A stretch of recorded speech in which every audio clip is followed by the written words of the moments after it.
오늘은 우리 교회의 역사 가운데서 가장 결정적인 순간을 우리 오늘 읽은 본문에서 만나게 됩니다. 예수님의 부활과 승천 이후 제자들은 예루살렘 다락방에서 기도하며 하나님께서 약속하신 것을 기다리고 있었습니다. 예수님은 승천하시기 전 사도행전 1장 8절에 이렇게 말하죠. 성령이 너희에게 임하시면 너희가 권능을 받고 라고 말씀하셨습니다. 성령의 임재 없이는 제자들은 복음을 전할 용기도 또한 그 능력도 확신도 없었습니다. 그래서 그들은 하나님의 말씀처럼 성령을 기다렸습니다. 지난 시간에 나누었던 그들이 성령을 기다렸지만 아직 그들은 성령이 무엇인지 잘 모르는 상태에서 오로지 하나님의 약속, 예수 그리스도의 말씀만을 믿고 순종하며 그렇게 성령을 기다렸습니다. 그리고 오늘 드디어 그 하나님의 약속이 예수 그리스도의 말씀이 바로 응답되는 그 순간을 우리가 본문에서 맞이하고 있습니다. 이 성령 강림 사건은 단순히 신비한 체험을 기록하기 위한 사건이 아닙니다.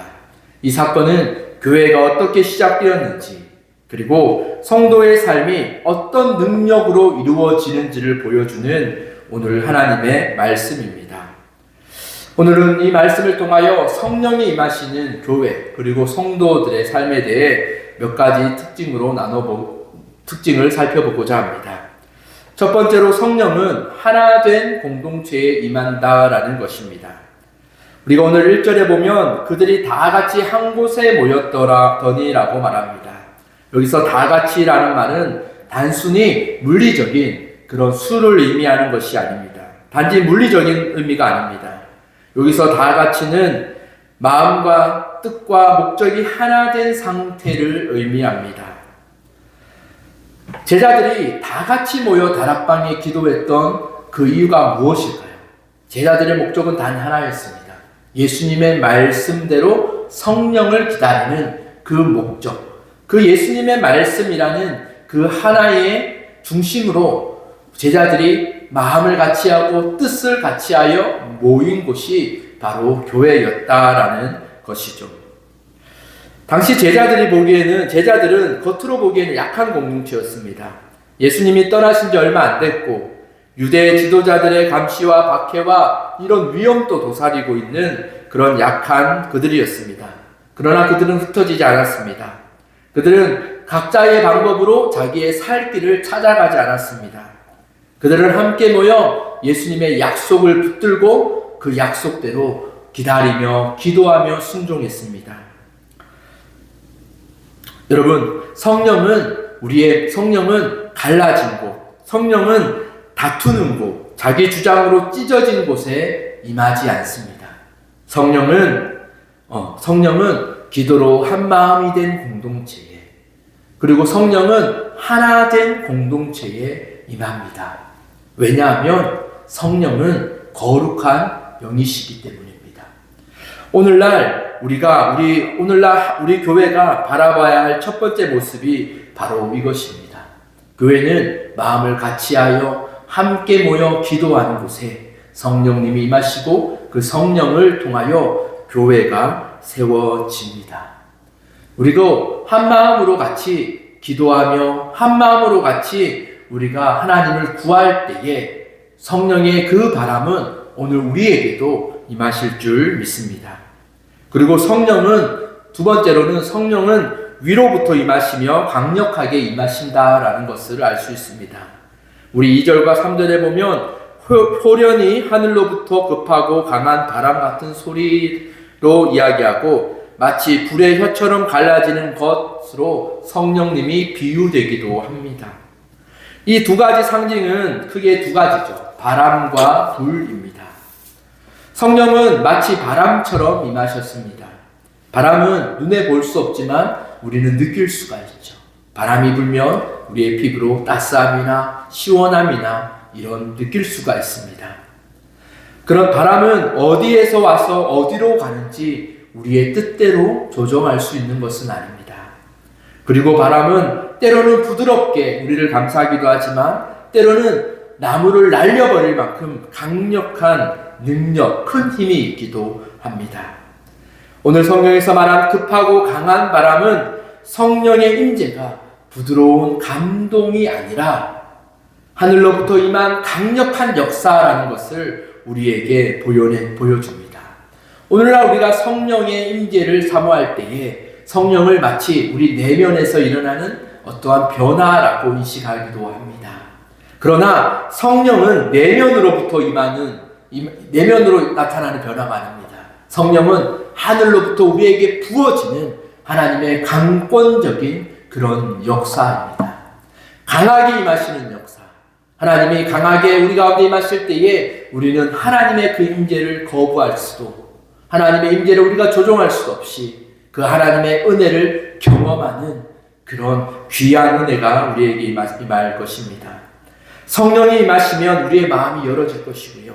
성령이 임하시면 우리를 둘러싸고 있는 모든 두려움이 떠나갈 것입니다.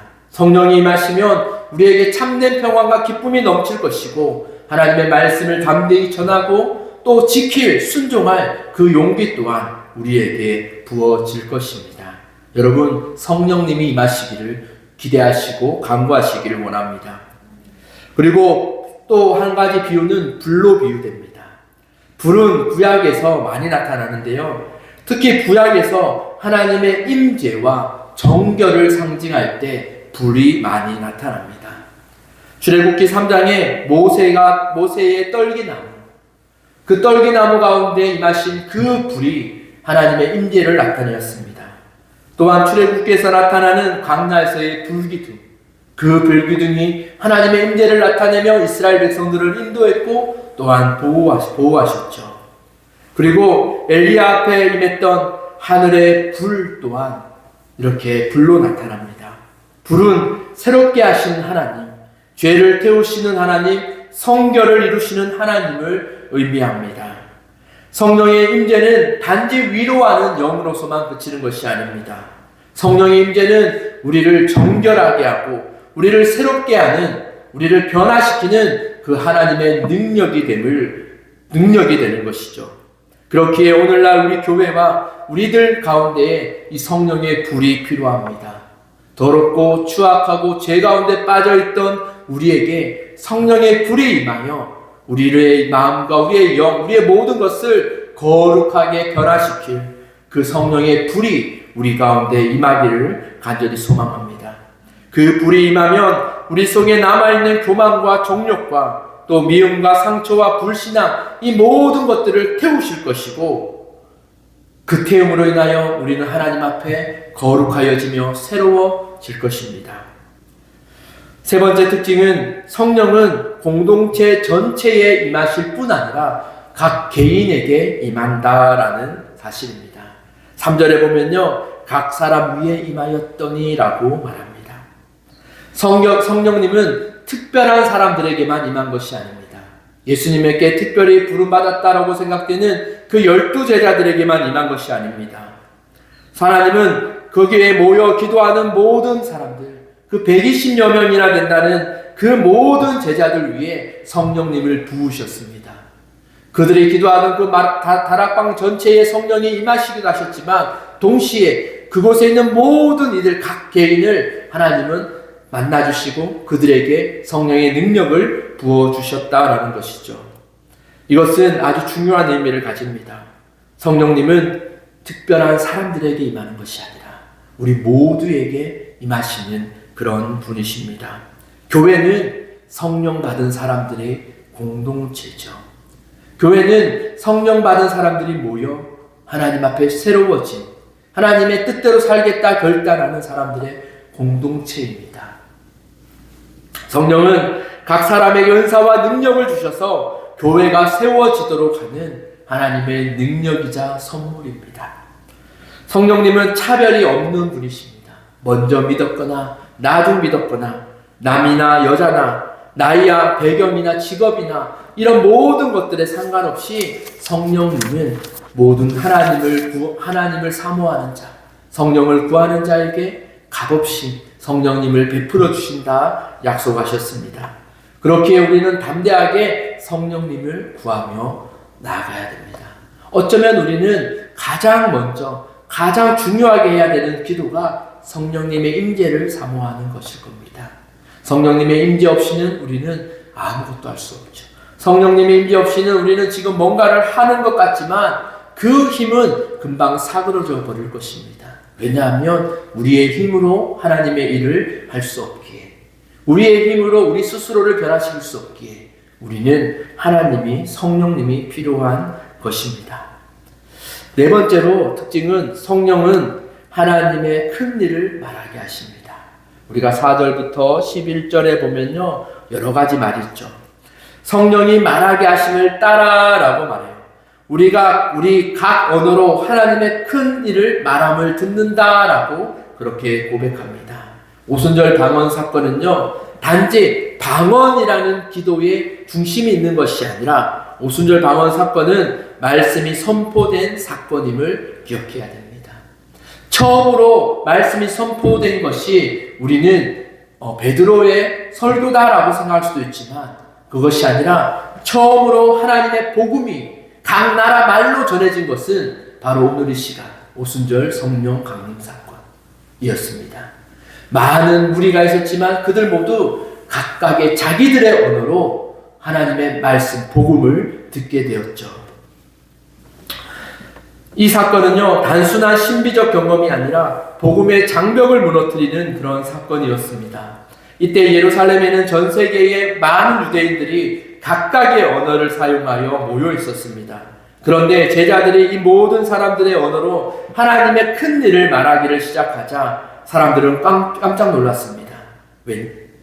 왜냐하면 저들은 갈릴리 사람이다라고 생각했기 때문이죠. 성령은 이처럼 침묵하지 않습니다. 성령은 말하게 하시죠. 성령은 우리의 입을 열어 무엇을 말하냐면 예수 그리스도를 말하고 고백하게 합니다. 성령은 복음의 언어로 우리에게 말씀합니다. 방언의 핵심은 신비 자체가 아니라 복음이 전파되었다라는 그 사실에 있습니다.